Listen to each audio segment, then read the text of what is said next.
Hey everyone, welcome back to the channel. Today we have Jessica.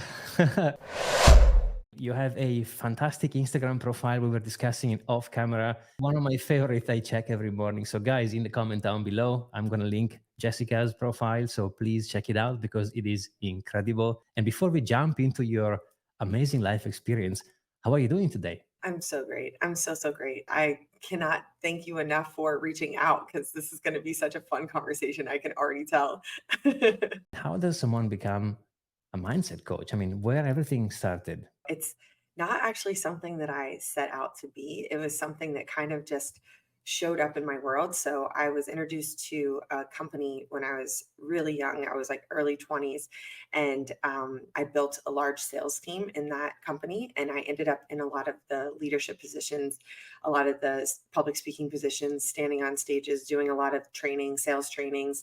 And at that point in my life, I was introduced to personal development. And so I went down a rabbit hole of like anything I could get my hands on when it came to understanding how to grow as a human being, how to optimize, my human experience from energy to emotions to just self awareness, emotional intelligence, being able to lead from the front in a sales team setting, but also, public speaking. I kind of from a very young age, I was able to build an organization in a company starting at 23 years old, where I essentially went from zero to a million a month in sales. I was working with over 10,000 people in my organization. I was speaking on stages of 15,000 plus people by 25 years old, and all of this was like just happened. It wasn't like so planned out. It was the company was introduced to me. It ended up being something that it just unfolded, and I was so passionate about it that it ended up being, it turned into my meaning and purpose because it almost gave me a degree in humans after working with that many people and really needing to understand how to move the needle and create transformation and be a catalyst for transformation for people. And a lot of times, that you can give people sales training all day long, but if they're doing it's like the how to's, and then how you do the how to's or the energy in which you do the how to's in will actually make more of a difference than just giving somebody the how to's. So I started to realize that. And I started to realize that if I could help people really tap into who and what they truly are and their light and into this energetic state that allowed them to speak from their heart and to share things that they believed in and not just sell, or share a product, but like do it with purpose and meaning, do it in alignment with their values, understand themselves, and understand how to connect better to other people, which in turn you have to connect to yourself first to be able to connect to another. So there's all these things that I learned on my path with massive amounts of money thrown back into personal growth and development for myself, which then I went and taught. That after about a decade of doing this, it just naturally kind of progressed because I had been coaching thousands of people for a decade. And so when I ended up evolving career-wise to working with a lot of different companies and kind of going in and injecting energy into organizations and reframing and being able to take all of that experience and really apply it in different industries, it just kind of all happened. Just so it wasn't like one day I'm going to be a mindset coach, so I'm going to go figure all this out. And how do I do that? It was really something that just evolved with massive amounts of growth, life experience, business experience, and honestly, it was just so in alignment with my purpose and meaning because I just love humans. Like I love people, and I love to see us like be able to open up and unlock these new ways of seeing the world and creating, if you have a vision, creating that. And then how do we create it even faster? How do we get out of our own way even more and upgrade our identity so that we can get to that end result quicker and have fun along the journey too? So that's kind of how it all came about. It wasn't really on purpose, but I'm so grateful for all of it. And yeah, it's led me into some really cool industries with some incredible people. And I think that's why we're on the phone today, because it took me to the financial world and opened up this whole new space of crypto and blockchain and Web3 and all these things, and that took me into this space of learning and seeing this innovation and this like whole new financial space and ecosystem that I didn't even know I could play in, and it existed. So I'm so grateful. You said so many beautiful things. It's like Sometimes, I use the analogy when you go on a plane and you fly somewhere, they say when the mask comes down, put the mask on you before you put the mask on others, right? Not just for your body like, to be healthy, but your mind, because you become what you think about. If you have terrible thoughts and if you are always sad, you are, of course, a sad person, and you will feel not as well as if you have positive energy and positive thoughts. And people, they surround you, they make a massive, massive impact. So I'm actually super happy to see there's people like you throwing love out there, and teaching people how to do stuff properly, especially when it comes to crypto, because it's such a volatile environment. I mean, I can't even imagine. I'm not a trader myself, but I see how much the price moves on some assets. And imagine trading those waves.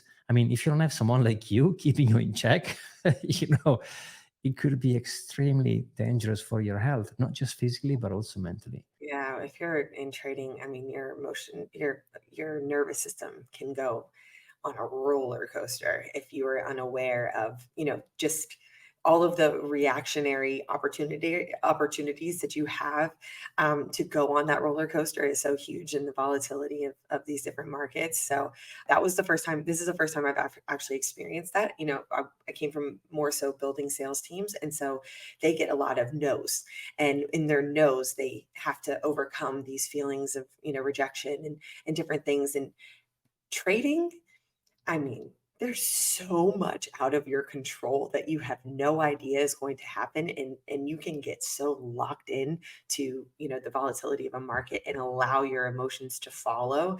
So this is a whole new game that I had to kind of really dive into and understand what these traders and these guys are experiencing on a regular basis. And I was like, wow, like this is definitely not the industry that I don't know if I could do it. I really don't know if I could do it. It is really a roller coaster, and it takes almost like turning yourself into like monk mode, and being able to follow a plan and make sure that you stick to that plan and make sure that you weigh out the risk management of all of it before entering. There's so much to it that I was unaware of until I dove into this space, and it's been really cool to learn. Kind of reminds me of what I've been working on prior these podcast adventures and this kind of content creation thing that I'm doing in my mid 40s. But I used to build software, right? And then my job was to solve problems for users. So Mm, it doesn't matter if it's a bank, if it's a fitness app, it doesn't matter. I need to help humans to achieve a goal, to get somewhere. And I think it's kind of related to what you're doing here. So you want to help people, right? So as long as you understand what they need and you understand how can you support them, it will be also interesting from your perspective to learn this degree in human beings, right? Saying, oh, interesting, when people they deal with sales, they operate this way. When they deal with trading, they operate that way. You want to help humans at the end of the day, right? So who cares what they do? I mean, of course, you'll have to change your plan maybe and adapt to the situation.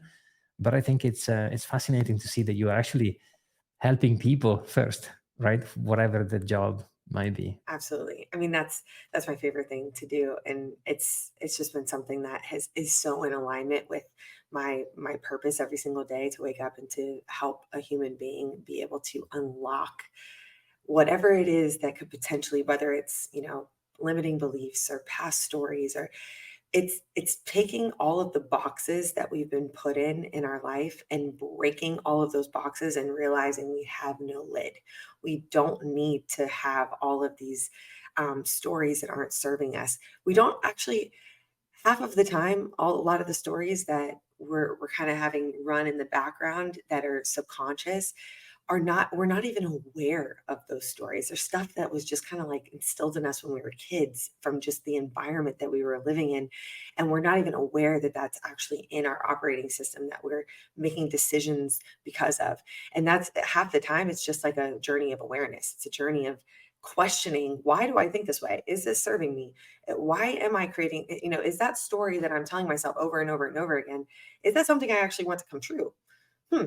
Okay, well, if I don't want that story to come true, why am I continuing to say it over and over again? Or just becoming aware. I mean, it is truly becoming aware of the thoughts that you're thinking, the things that are flying out of your mouth, the things that you're creating on a regular basis.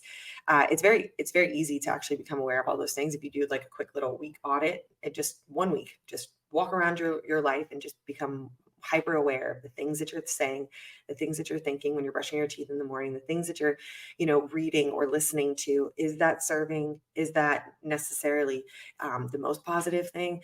And, nothing's good or bad. It just is. But when we have a negative subconscious that is there to keep us safe and to keep us the same, because that's how we survive.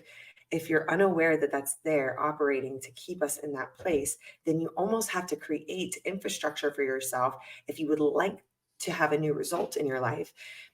I think we think like the study is like 90,000 thoughts a day or something like that. No, it's 70,000 thoughts a day. And out of Oh, those 70,000 thoughts a day, we think 90% of the same thoughts as we did yesterday. So if you know that, if you want a different reality, you have to create a new story, a new map to kind of step into. And that takes upgrading your identity some. That takes awareness of what are the things that I'm doing right now that are creating this result that I need to probably shift and change in order to create a new result. Because if you're 90% the exact same person, operating in the exact same way, making the exact same decisions, do you think you're going to have a different outcome? No, you have to change the thoughts you're thinking, the things that you're, saying, the decisions you're making. And it just, again, is a journey of awareness and becoming more aware and conscious of that pattern that is continuing to repeat itself, which is then giving you the same result. I'm not a great book reader, but there are three books that made my life completely different. One is The Power of Now, which I'm sure you've. Ooh, so good. The second one is The Bitcoin Standard, and the third one is Rich Dad and Poor Dad from Kiyosaki. Those three are part of the, I guess, foundation of my life. I love each and every one of those, but I believe also in what you focus grow. So if you want things in your life to change, well, you have to change things in your life, right? So if you feel like you're not happy, well, start asking yourself, what can I do better? And sometimes, people you have in your surrounding, they make a major, major impact on you. You don't even know. So it is good to get to a point where you're thinking, am I okay with me? What can I improve? And it opens up a gazillion of different doors and you have to work. But if you enjoy the journey, then you won't even feel it as much. You are helping people in recharging, but who helps you when you need to be recharged? I mean, what's your ritual to gain back the love and the energy? It's definitely a practice. And I've had coaches my whole entire adult life. I've had mentors and coaches in safe spaces that I get to go to and I get to share what's going on in my world. I almost like look at it as in it's like a rope, finding people that are a few steps ahead or, up the rope from you and being like, hey, can you help me up there? And then you get up there and you're like, oh, this view is sick. I love it from up here. And then you turn around and you're like, you got to see it down here. Or up here, you guys. Come up. People up the rope. Yeah. And so it's almost been like that my whole entire life is finding those people that are a little bit further up the rope and ones that are in alignment with where I'm going or have gone before me in some way. And they're almost like pillars of energy for me. They keep me, they're the best mirrors, right? There's very few people on this earth that I would say this question to. What do you know or what do you see that I don't see that I need to see? And actually really, really respect what their opinion is, because most people, if you ask them that question, they're going to give you a biased answer based off of whatever their map of the world is or whatever they're, going through or growing through and experiencing. And so in that moment, I may not be able to like really trust that mirror in the same way. But if it's somebody that is consistently showing up for you and they're that pillar of energy and I've identified them as someone that can really be that pure mirror for me, then that's my favorite question is like finding those people that can see my blind spots or finding those people that can see the patterns that I can't necessarily see, because you can't see the picture when you're in the frame.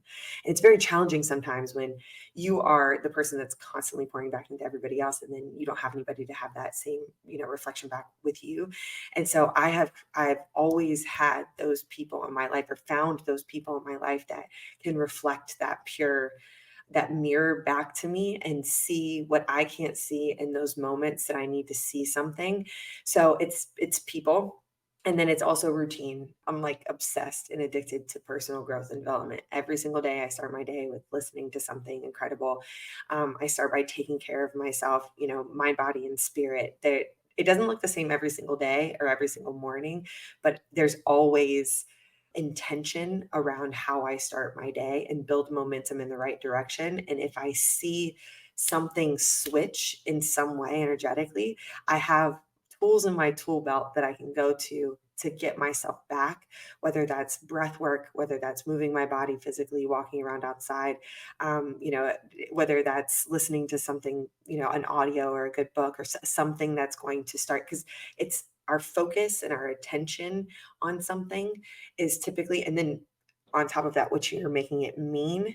So focus plus meaning equals the emotion that you're going to experience. So I'll give you an example. If I get to the airport and my bag didn't show up, I'm focused on, oh, my bag didn't show up. Now, in that moment, I can make it mean, I'm terribly upset and my day is ruined and this airline is horrible and all of the horrible things that I can focus on and then make it mean. And then that comes with a very heavy energy. Or I can say, I wonder if I'm supposed to meet somebody in the Starbucks line. Or maybe I'm supposed to slow down a little bit because I was going to get into an accident or something if I got into the Uber right then and there. I can make it mean something that's going to give it a lighter load. So I've also learned how to really reframe myself and also kind of look at things in a way that it could be more challenging, but it also could have a meaning that doesn't have to be so heavy. So I'm focusing on it, but maybe I need to shift my focus for a second or create a meaning around it that is going to be a little bit more serving, that will give me a lighter load, that will in turn give me access to seeing more possibility. Our emotions are dictating our perception of our reality. And so if you're in a denser energy, it's challenging to see possibility. So it's not that being in that denser energy is a bad place, because how do you know light without dark? How do you know happiness without sadness? Like, it's all there to serve, right? How do you know what you want unless you know what you don't want? So it's never a bad thing. It's just contrast. It's different. And that contrast is giving us clarity. And that clarity is what's giving us that clay of life to go create with. So it's, again, it's not good or bad. It just is. And then it's the meaning that we're associating that's going to help us have that heavier or lighter load, which is going to give us the emotion that's next, that's going to give us access to more possibility if it's lighter, and we're staying in that green zone or more high vibe energy, or just at peace and okay, and able to accept what's going on in that moment versus make meaning of it being this, you know, horrific thing that could potentially bring you down, and then ultimately you have no access to that possibility after that to see opportunity in a situation versus, you know, just reacting quickly. That's kind of how I try to live my life on a regular basis, and I am human, and it doesn't always work out that way, and I experience negative emotion, or you know, all the range of emotions at all times too. I just have learned how to not stay there for a long period of time, not avoid it, but just I don't stay there for a long period of time, because I know that it's not going to necessarily serve my growth and evolution and seeing more possibility, and moving forward, and instead of staying in that same spot.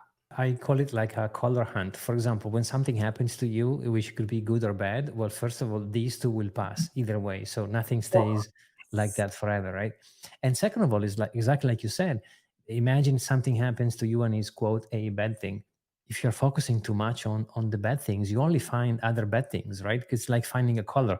If you only see the red color, you're missing the blue, the purple, the yellows.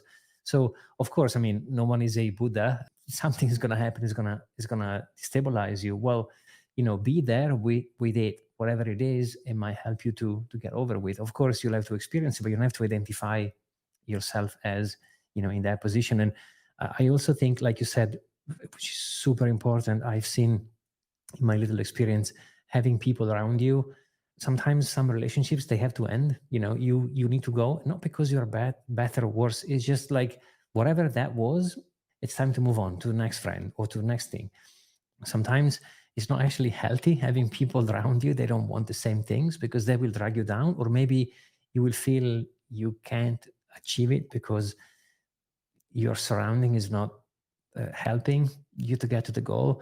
And this is something I've learned not long ago. And if I really want to be a successful person who does A, B, and C, the more people I have around me, they do A, B, and C, the better it is going to be for me. Whether if I want to be a person who does A, B, and C, and I have people they do Z, Y, and X, it's not going to help me to get where I want to go. So sometimes, having the strength to say, I just need to go.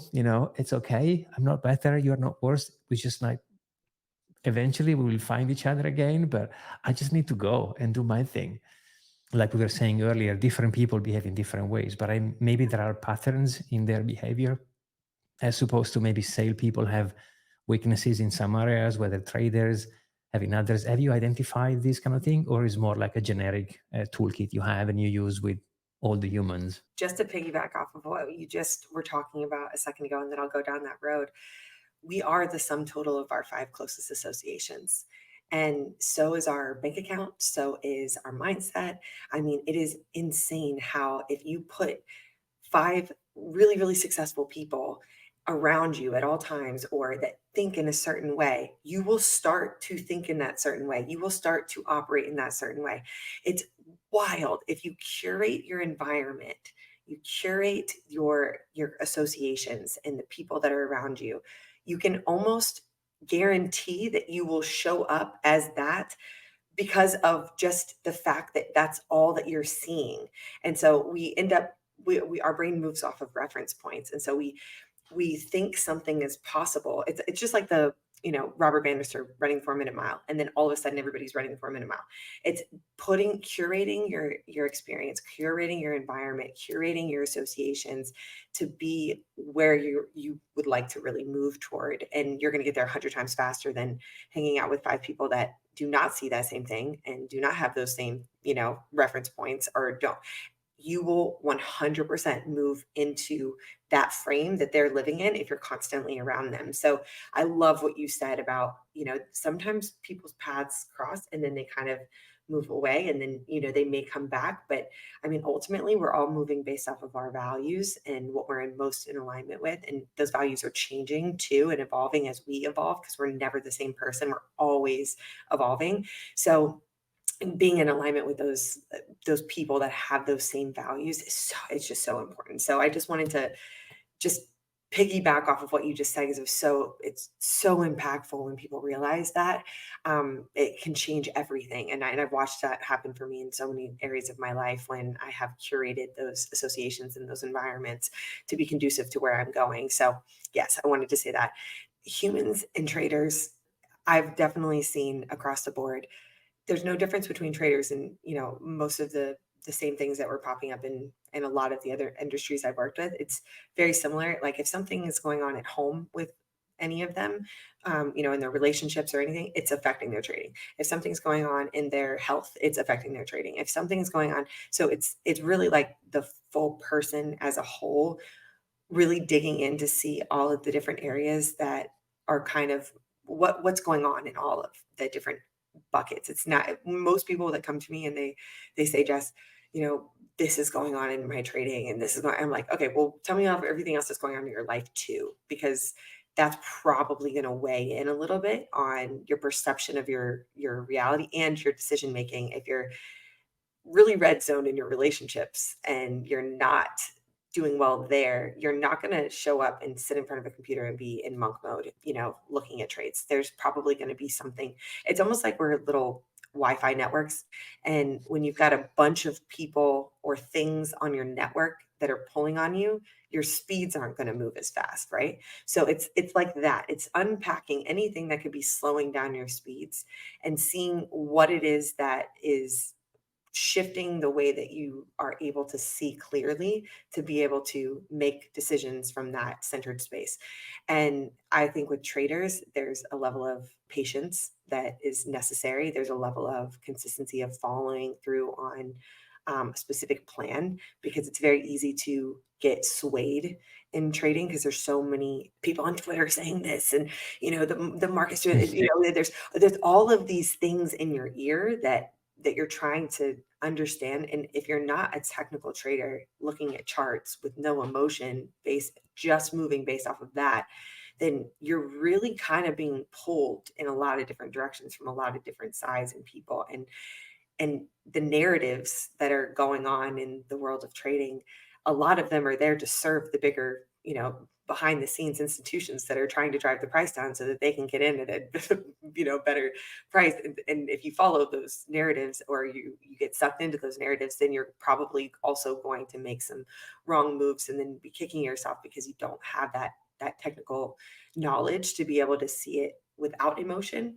Mhm. So I think that's probably one of the biggest things that I saw was like being able to remove the emotion and be able to technically look at something and then stay the course, even when everything could be sending you this in Twitter and this on the news, and then it's staying the course because you created a plan and there's a reason for that plan, and you crossed your T's and you dotted your I's and you knew what you were doing right when you went into that. Now, when things kind of start to change, you don't change the plan, you stay the course because that plan was in place for a reason.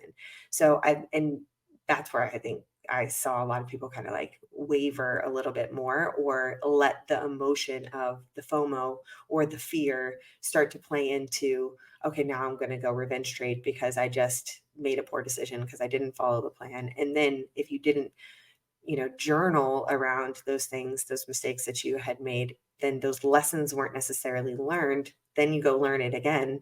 And then you start realizing, okay, this is now a pattern. I am now walking back into this scenario multiple times because I'm not following my rules. I'm not staying the course. So I think that those were the things that I started to really notice when I was working with traders consistently. Thank you so much for sharing it. And also, like you said, it's all about greed and fear. At the end of the day, those are two emotions. They move any market.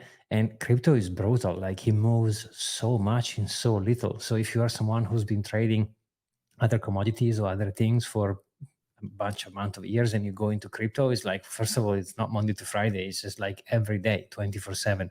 And sometimes this thing swings so powerful. Like you said, there are people that have a plan. I mean, based on my little experience, I'm not a trader, but I know a bunch. And I can tell being a successful trader is not an easy task, especially in crypto, because one thing is what you see on social media, people flashing money, Lamborghinis, but that's not reality. That's just Yeah. like social media, right? But real successful trader, they exist. Yeah, there is plenty out there, but it's actually quite tricky because, like you said, you have to be, because coming up with a plan is easy, but keeping the plan in action, this is where the skills are. Because you read something on Twitter, like you said, or you see something, or then greed kicks in, or it's really, really hard. Even hodling, like holding without doing anything, which is my thing. I buy and hold. I do DCA consistently. Mhm. It's hard because sometimes, even if you've done multiple cycles, you don't know. We are all speculating at the end of the day. Just because it happened twice or three times or four times, it doesn't mean it's going to happen again. So you always have those things in your mind. And then if you are not in check, if you don't have discipline, like you said, and patience, you're gonna end up in making some terrible decision because something happens or the price drop terribly. There is always a bunch of people waiting for the lower low and people saying, no, we bottom or whatever. So it is actually an interesting place to be.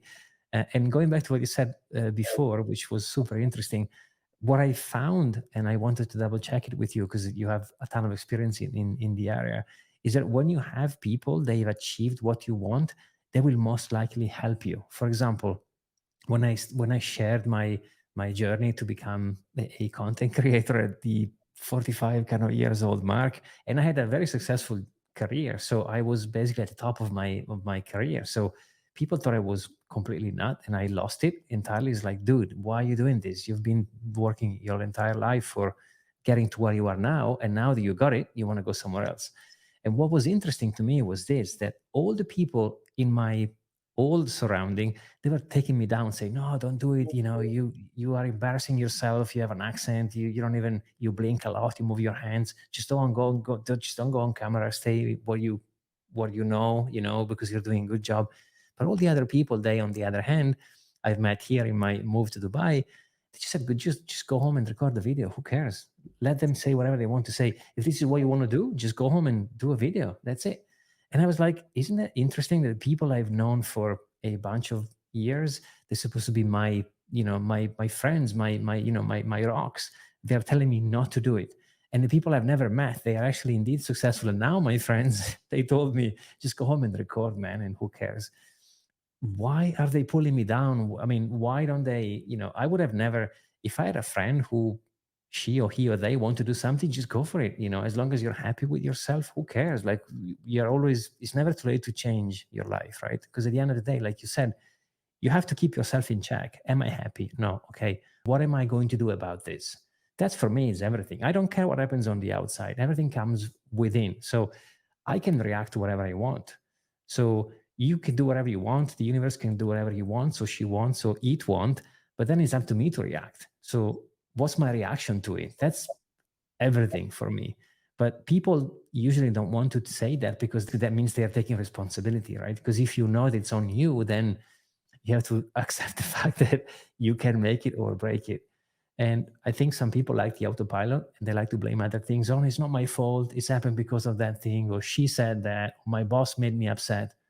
I don't think so. I don't think anyone could make you upset. It's up to you to say, I will allow you to make me angry, or I will allow you to cry. And sometimes it's okay. Sometimes it's okay to say, okay, you said something I didn't like. I'm upset. But at least be real with yourself that you are allowing them to make you upset, if it makes sense. I just wrote down so many things because you said so many gems and everything that you just said. And I kind of picture it like I want to be, on my deathbed one day. And, I don't know when that's going to be.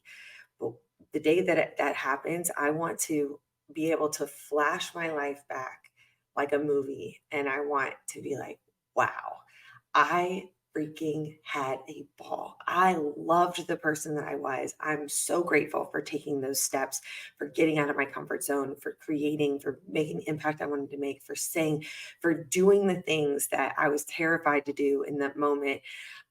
I don't want to be like, man, what a interesting movie. I kind of wish that I got my money back. Like, I don't want to think like that about my own life. I want to be able to walk out of that theater and be like, hell yeah, that is a freaking awesome human. And she did, she really went for it. And I think that when we have all these other, and this is exactly why I said to you earlier, there's very few people that I'll say, hey, what do you see that I don't see that I need to see? I don't ask a lot of people that question because they're going to project their fears and their doubts and their stuff on you in a way that I'm not available for. And so, and most people are terrified. I mean, I think my father raised me in a way, and my parents are incredible human beings. They've been together for 40 years. They're such an incredible reference point of, just a loving couple. But my mom was a little bit more fearful of me going and doing a lot of things. Like, she was just more concerned. My dad was like, oh, you'll be fine. He knew I was going to fall on my face and he still would let me. And he knew it was going to build the resiliency in me. So even when I would call him up and I would be like, I have this idea, he probably thought to himself, yeah, she's going to fall on her face. But Yeah. he didn't stop me. He never stopped me from just experiencing it because he knew that that was what was going to build. So if I called him up and I said, hey, I'm going to move to LA when I was 19 years old, my mom's freaking out. Like, absolutely not. You've never even been to LA. What do you mean you're moving to LA? And my dad's like, well, what's the plan? And I'm like, I already have a call with the admissions advisor set up for him. And I already have all these things because I already knew he was going to ask me that question, because it's never been a question in my whole childhood. It was never, we can't do this. This isn't going to realistic. This isn't going to happen. Or nothing was not like, I was never capped. There was nothing that wasn't possible. Like, I even went to him and told, I can't believe I'm telling you this. It was so hilarious. I told my dad once, I was like, I want to have a monkey. And he was like, oh, a monkey as like a pet. And I was a kid. And he was like, okay, well, we'll go write a report on this and let's see, if this makes sense at the end of it. Cause it's always just about creating the plan. And then if it didn't, get executed on, because I went down the road far enough to realize that that was probably not a smart plan, at least I was trained to go down the road to create the plan. Whereas before it's like met with resistance, maybe a little bit, with my mom having fear come up because she didn't want her little girl like hurting herself or getting into a situation that was unsafe or scary or whatever.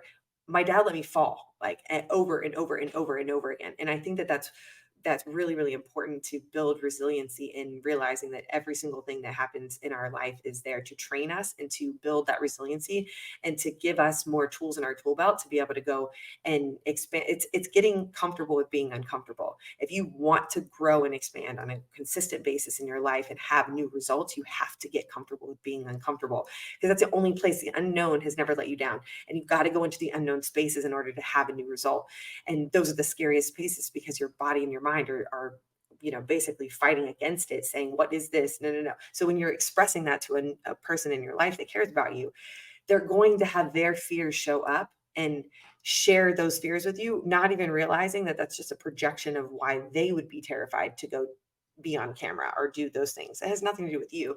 But when you don't realize that, then we can be very heavily swayed by those people that are the closest to us in our life. And I think having my dad have that frame my whole life has just prevented me from being so swayed by the amount of people that could have probably told me, I'm crazy for half the things that I've done in my life that have gotten me out of my comfort zone, but also built the confidence in myself to continue to do that over and over again.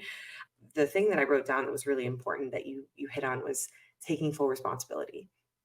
If we don't take full responsibility for where we're at, then we can't go to a new place. There's absolutely no way for us to go to a new picture if we're pointing the finger of why we aren't where we want to go. The discipline in trading, how you do anything is how you do everything. So the discipline that it takes in trading is the same discipline that it takes to go and eat clean consistently. And, in those moments, it's very challenging sometimes when there's pizza sitting in front of you and you've made a plan to stay on track to have this result.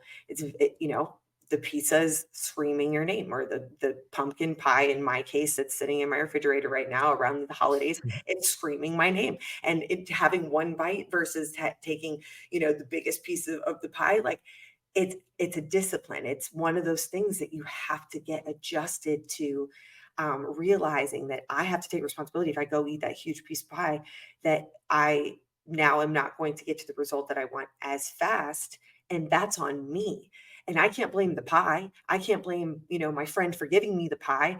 The pie's still sitting in there. So I have to take full responsibility for that. And when I point the finger, I'm only holding myself back. I'm never moving the needle and I'm never going to get to the next level. And it's that responsibility and realizing that it translates to everything. So how you do anything is how you do everything. And if you start noticing certain things in trading, or you start noticing certain things in life that you're kind of, pointing the finger, you're shying away from, or you're not able to take responsibility for, then that's probably going to translate in other areas too. And to be aware of that and see what you can do to childproof it so that you don't have to necessarily come up against it. When you point one finger to someone, three Mhm. fingers are Yes, pointing back at you, yes, right? yes. That's one of my favorite, 100%.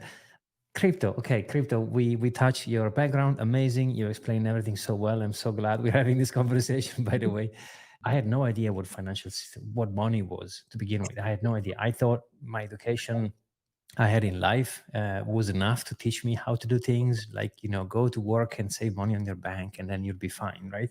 So Yeah. for me, it was like a self journey into discovery. What is money and how do I preserve my wealth? And then I stumbled across crypto, and, crypto has been labeled as many things by many people, depending who you listen to. There are some books there really pro crypto. There's people that hate crypto, but I'm interested in you. I mean, what was your journey into crypto? I mean, how did you discover it in the first place? It's so funny. I was actually recruited to build out a sales team in a Web3 company. And then I ended up going to a crypto conference.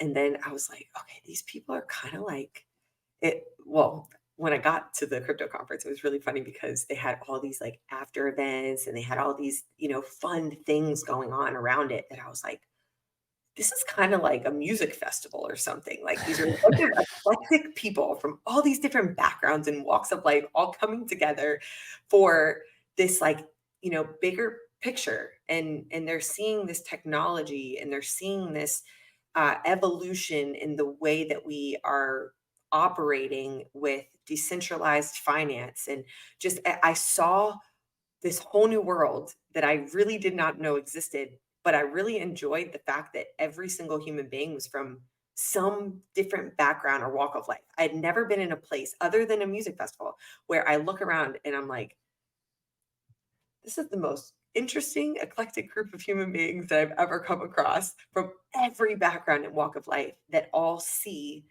this bigger picture and this evolution that we're moving towards in the world of finance and just decentralized finance as a whole.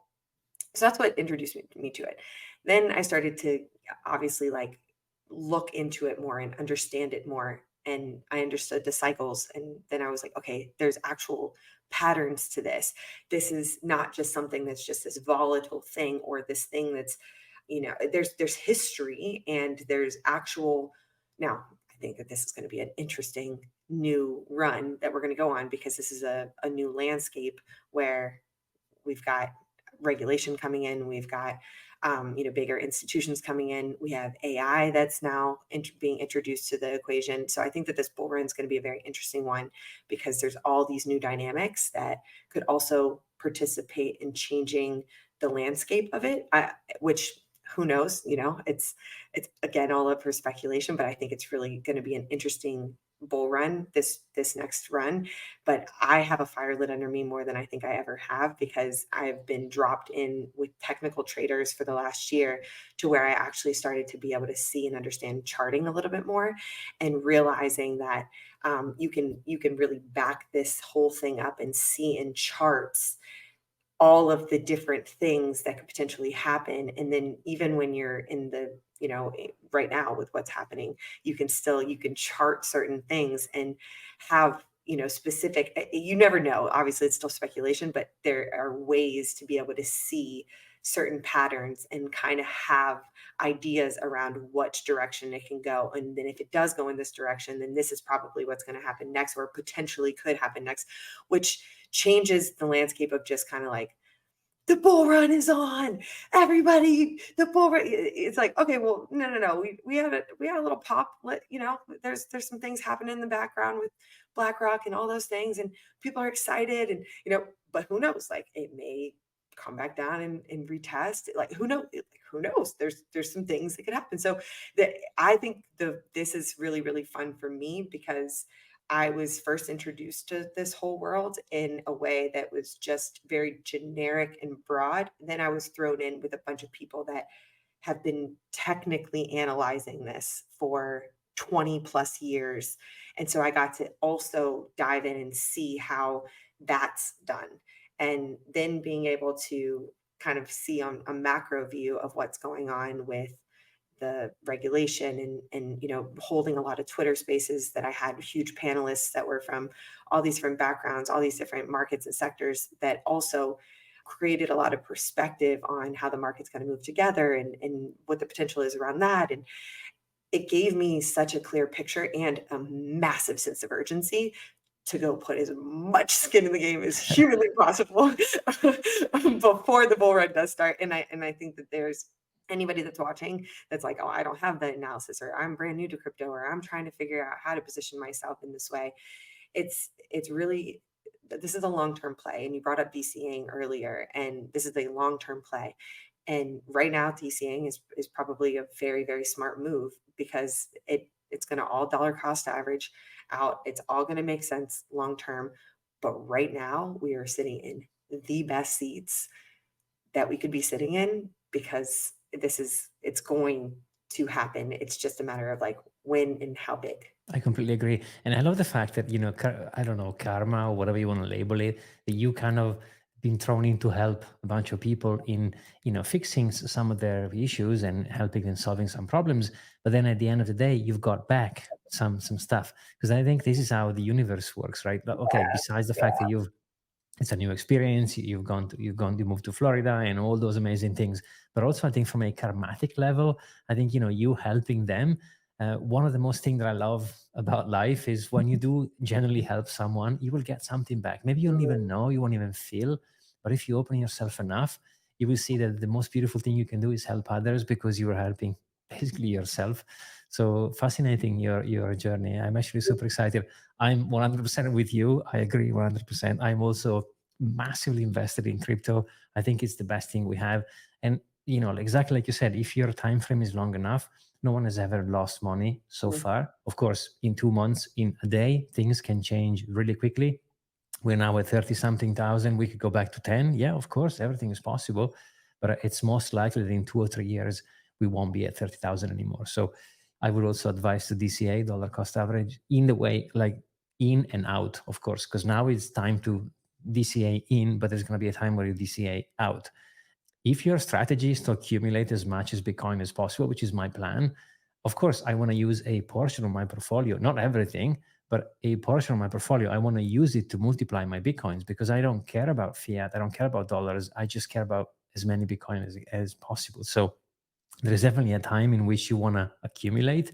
For example, now, if you would have sold, it doesn't even have to be the top. Who cares? If you would have sold at 50,000, at 40,000, you could have bought back at 15. So that's good enough, or 20. That's good enough.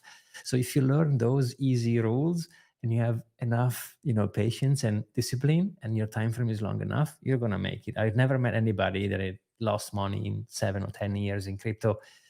The sad part is most people buy the top and sell the bottom because they don't have disciplines. They don't have a Jessica weapon, in their Swiss knife. They don't have anyone who's teaching them how to behave, how to react, how to understand the market. And most of the people, sadly, they just want to make money. And I think it's again another karmic law. If you want to go in and make money, because you make money off other people, right? It's not magic. If you buy, it's because someone is selling, and vice versa. So it's not easy to stomach because this thing is volatile as hell.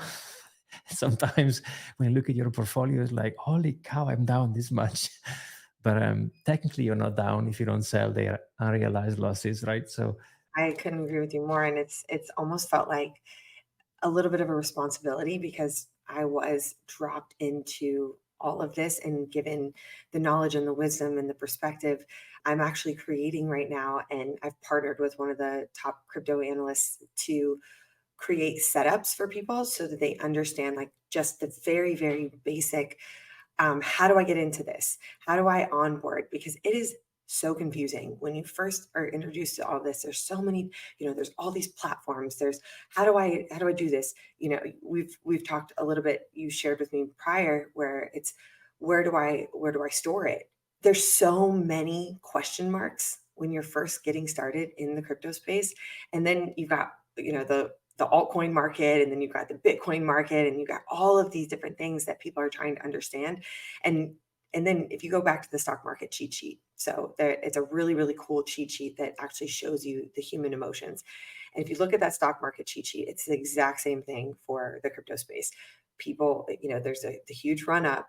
Everybody's going to the yeah, FOMO. the euphoria. Yeah, they're buying at the top, and then what goes up must come down. It takes a drop. Everybody's selling at the bottom because they're freaking out, and the fear sets in, and they're not realizing that right now, when it is a bear market, this is the most important time to obviously accumulate, and then to go on the run. They don't have that perspective, and then it's not even just not having that perspective or really understanding that, but it's also how do you really position yourself and set yourself up with understanding all of the little intricacies that it's not like a bank account, it's not like the normal reference points that we're used to as humans where we're going in and buying something. There are little rules and there's little things that you need to understand in order to be safe while doing this in the crypto space too. So I think that that's what's been really fun for me is to go down the road of learning and kind of drinking from the crypto water hose of being around the best of the best, and then also turning around and pulling people up the rope and saying, hey, let's get you set up in the right way, let's position you in the right way. And so I've partnered with an incredible crypto analyst to really help a lot of the people that have reached out to me and said, Jess, how do I position myself within this next bull run? And we have like actual setup calls, and we'll get you all up and running. It's safe. You know what you're doing. You know what to look for.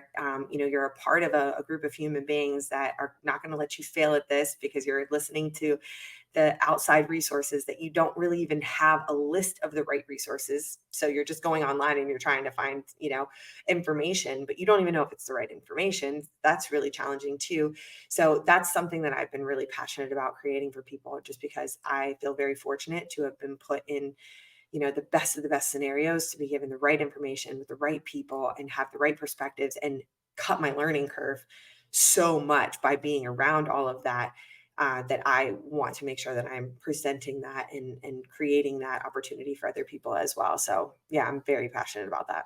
We didn't know how to behave. So I feel exactly like you said. I feel we are there with this crypto thing, which is new. Nobody knows what it is. They only read some headlines. I mean, 4% of people are in crypto. So it is so early. I don't even know how to, you know, remind people how early this is. And when you speak to normal people, not like you and me, we are heavily invested, watching the market, speaking to people, having people in our network, they are experts. Normal people, they have no clue what this is. And all they read is a headline on a newspaper, and most likely depends on the situation of the market. But the person who's also writing the newspaper headline has no idea what's going on. So you have to actually dig yourself because it's super early. Hence why it's a fantastic opportunity. By definition, if you find something before everybody else, you will have an opportunity. If you wait until everyone else has it, then it's not an opportunity anymore because it's out in the public. So there is definitely an opportunity here for whoever is watching or listening to do some research, because at the end of the day, do your own research all the time. But there's definitely an opportunity for you guys to understand what this is and invest in it, because there's going to be a point where there's going to be money. If you think about where are we going, I mean, if you discount everything and if you think about technology, our entire life is being digitalized. Like everything we do now is within, like you and me, we are talking through a camera through the internet, right? So this was only possible in movies, not even 20 years ago. Like honestly, it's not been long since we can do these things. We're going to start to interact with each other. We're going to start exchanging values in with the chains. I do believe NFTs are going to play a huge role as a technology. Now only people see monkeys as JPEGs for millions of dollars, but that's how it is. That's the beginning of the technology. People don't understand what it is. This thing needs entrepreneur to build stuff and build on top of each other for another 5, 10, 15 years. And then you blink twice and people are using iPhones. They don't even know what they are doing. And their ID is an NFT and they don't even care. They don't even know. So yeah, I think I'm also like you. I'm super fired up because I think we have this amazing opportunity who's going to open up so many doors. And like you said, with AI coming in, people fear computers saying, oh, they're going to take away my job and my job is gone. But look at what happened with technology. Your job is not gone, has changed. Don't fear, embrace it. Beautiful fusion in between technology and art. AI is going to allow us to do so much more. It truly is. And what you just said about I couldn't agree with you more. I mean, just look at nature. As humans, we're growing or we're dying. We are always going to innovate. We're always going to continue to evolve. That's what we're built to do. So we're creators. So in our society right now, there's, I don't know, 70% of people are surviving instead of creating because they're working jobs that are not in alignment with their values to make sure that they can have a roof over their head and food to eat. And when you do that for an extended period of time, you forget a little bit about how to be a creator in your life. And AI is just, it's for me, it's the coolest thing on earth because we now have access to unlimited intelligence that we can now channel back into being an even faster creator. So if I had an idea that I wanted to turn from a thought to a thing, you know, a year, 2 years, 3 years ago, I had to think to myself, wow, I need to get somebody that knows how to create these graphics. And I got to figure out the visual language and I got to figure out the marketing and sales copy and how to do all of these things on my own. So if I'm working a 9 to 5 and then having my 5 to 9 be the time where I'm building my dream, and then I'm going down all these roads of things that I have no idea how to do because I'm not specialized in doing them. And it's, either going to be something I have to pay for to make this business come to life or this idea come to life, or it's something that I'm going to have to learn myself and figure it out. It's going to take time. Right now, almost every single aspect of starting a business, you can now figure out through AI, and you can pull from that intelligence and actually take an idea and turn it into something tangible so fast that if we start thinking in that frame, yes, is there going to be job displacement? And yes, are people going to, probably come up against different moments of fear, doubt, and worry. And yes, there are going to be things that start to shift, but we have a choice. We have the choice to continue to evolve because this is happening and there's nothing we can do about it, or we can resist. And in that resisting, the person that evolves instead of resisting is going to move 300% faster, because they decided to actually get on the train of the evolution and actually use it for your benefit. So this intelligence is like sitting a little co-pilot next to me and having a little, it's almost like the best intern, the best assistant, the best co-pilot that you can use to then go leverage your time and your energy, to put your time and your energy where it's best served, and let it do all of the things that sucked you dry, that you probably weren't even that great at to begin with or didn't know how to do. Let it do all that. And then think to yourself, it's really about integrating this in, again, awareness wise. How can I use this every single day? How can I use this to instead of using all this brain power on writing out these emails or doing all these things, how can I leverage this technology to save that energy and that brain power to then focus on the things that I love and that I'm passionate about? And when we really do think about it in that frame, and I'm not saying that there's not going to be, job displacement and there's not going to be pain associated with that. And I'm not going to say that there's a lot of things, specialties that this is going to disrupt, but it's also going to open up so much possibility for people to not live in survival any longer, because they actually can take that idea that they've had living in their heart and actually go execute on it for the first time in their life, and they can go create. And I think that that's what I'm so excited about. Like, if we can just reframe this entire thing, like zoom out and reframe this whole entire thing and realize that, yes, there's all these use cases that we're also seeing right now, all these softwares, all these SaaS companies coming out and saying, use it for this, use AI for this, use AI for that. But I even have gone down this rabbit hole of, how do I know me better? How do I understand me better? How do I transform different things in my world faster with personal growth and development? Because I actually have access to Tony Robbins, every book that he ever wrote, every single behavioral science book, everything in psychology, every single person. Like, if I went and took every single personality test right now and I plugged it all into ChatGPT, and I created like a file around myself, and I said, create a map of the world. What roles should I be doing? What things should I probably avoid? I've actually done this with a business partner where we did created our maps of the world, created reports for each other, exchanged them so you can see how I operate, I can see how you operate. And then we actually ran the reports together and said, what roles should we strategically be in this partnership? And what happens if we come up against conflict? And how do we navigate it best based off of our maps of the world? It gave us an outline. So we've got these use cases that we obviously know, copywriting and visual communications and just the basic things, creating a personal brand online.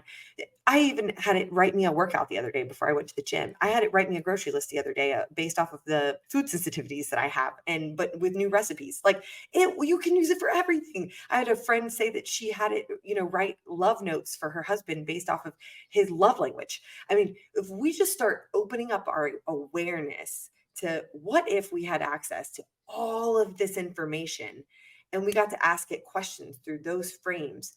What are the things that we've always wanted to know about, but if it would take us, it took me $250,000 in events and retreats and certifications and different things for me to go know what I know in the psychology space and the human space and the performance space. And now I have access to every single one of those frameworks, and I can help create transformation in humans faster, because I can figure out their map of the world quicker. And then I can go run it up against all the frameworks that are out there of every ounce of psychology that exists, and say, based on these results that I want to create for this human being and their map of the world and their life experiences and all of this stuff, how do I create that for them faster? And it actually gives me a roadmap immediately. I mean, you can essentially turn it into your therapist if you train it properly. The fact that, and that's only just what's happening right now.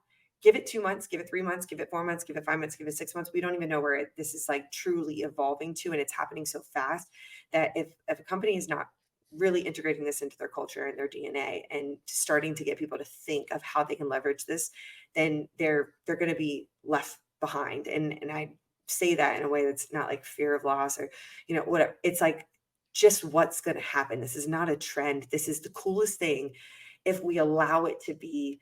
If you go back to any of the visionaries that are talking about AI right now, abundance to all.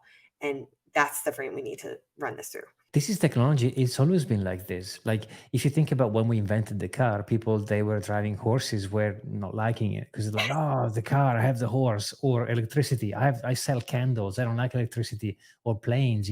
Think about a quick search on the internet as opposed to a trip into the library. Like this has always been the case. So it's a river who goes. You can stay in the middle of the river and say no, but the river is not going to stop. But what you can do, you can hop on a boat and leverage the river, and you will be much faster than trying to go against, the waves. So Curiosity, just how can I use this every day? What can I use this for? If you just stay in this curious frame of wondering how I can continue to like understand it more and learn it more and play with it more and leverage it more and all of that, then you're going to start seeing the awareness will open up and you'll be like, wow, this is so cool.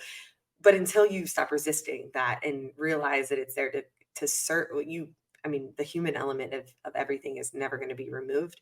You actually, I think more than ever, will be able to connect to your fellow human more because we'll be able to actually understand each other better. Because right now, without the tools in the background of psychology and working with people or knowing how to really understand another person's map of the world and how they perceive something, half of the time we're both going and watching something and coming away with something completely different based off of our life experiences and the way that we see the world and the things that we are growing through in that moment and all of that.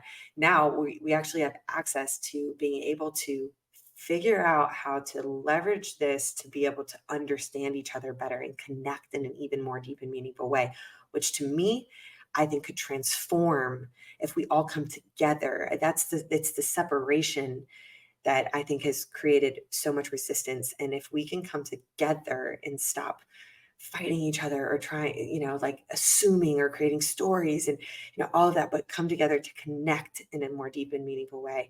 That's how we're going to innovate and evolve and grow and create the most epic society and, one that brings people together and, isn't killing each other and hurting each other and wars and all this stuff. I really truly hope that this creates like more deep connection with humanity than it does anything else. I agree. And I think it goes back to the beginning of the conversation, which is, if you wake up in your routine and you look for something bad in your day, you will find it for sure. Whether on the contrary, if you wake up and you look for something good, you will find it. So I think it's the same with technology. When something comes in, if you focus on the good, well, guess what? You'll find it. If you focus on the bad, well, you'll find the bad. So again, I think technology is neutral. It's neither good or bad. It's how we use it that is going to impact. I mean, I can build the most impactful invention, which is a tech thing, and it could be super evil or super good. It's depending on how I use it. So I don't think it's never one or the other. It's how we use it. So again, like you said, AI is there for us to do whatever we want. So we can do a lot of good with it. Because like if you know an industry, like if you've done your 10,000 hours in an industry, yet there's like an AI software that comes in and now maybe you're a copywriter and all of a sudden it can write for you. You know the industry of copywriting better than I know the industry of copywriting. So you actually know how to go figure out how to leverage this technology and grow your copywriting business, tenfold, a hundredfold faster than if I were to just be kind of using it just to write some copy. You can go leverage it because you understand the bottlenecks of that space. You know how to use it to your best of your ability. Same thing for, any industry out there. If you've got those 10,000 hours, it doesn't have to come in and replace you. You can use it faster than anybody else that doesn't have that context because they don't know how to leverage it in the same way that you would because you have the like experience of it in those 10,000 hours. So I think that if we also kind of frame it in that direction, yes, it's going to change and disrupt For sure. And with any new, evolution, that comes a new set of problems. And those problems we're going to, come up against and figure out. But we always do. We always do. But see at the forefront, position yourself at the forefront right now. Like, how can I use this to have the like biggest copywriting business that you've ever had, instead of only being able to take on 10 clients because you can't take on any more because you're only one person, you know? I mean, Jessica, it's been incredible talking to you. Thank you so much. I can't believe it's been already an hour. I could stay here all day, but I know you're super busy. So It's funny. I just looked at the clock. It's 111. Make a wish. No, done. I can't thank you enough, truly. Like, this has just been such a fun conversation. And if there's anybody that's watching that I can support their journey in any way when it comes to, personal growth and development or transformation, or getting set up in the crypto space because you're brand new, and I still learning myself. And that's why I've partnered with, some incredible people to make sure that we just get everybody, on the right track, and, doing it in the best way, in the simplest way, because it can be a little bit, daunting and overwhelming at times. And so if there's anything I can ever do to support anybody that's watching this, please reach out. Would love to support your journey in any way I can. And I'm just so grateful. I can't wait to meet you in person. I think it's going to be so fun when we're at our next IRL event. Thank you for having me on here. And, thank you for just being who you are. I'm so happy that you decided to start this podcast, and you're living your meaning and purpose, and you're going out there and shining your light. And anything I can do to support anything you're up to, I'm down. Thank you. Thank you so much. And by the way, I will link in the comments down below all your social media, so people will be able to find you on LinkedIn, on Twitter, or Instagram, so that they can reach out. And enjoy the rest of the day, because I know it's midday in Florida now. So have a beautiful day. Awesome. Thank you so much. Thank you. Bye.